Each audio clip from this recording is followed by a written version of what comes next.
The slightest of touches and Bora goes down.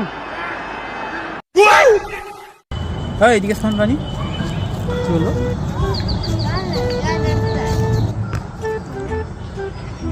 এদের goalkeeper খেলা হচ্ছে এছাড়া তো আমরা খেলতাম তোদের মতন বয়সে আমরা আগে ভালো খেলতাম তুই বলটা মেরে যাক আমি দেখাচ্ছি দেখি তোমার গোলকিপার খেলা কেমন খেলো আর চিন্টু তুই সর আমি মারছি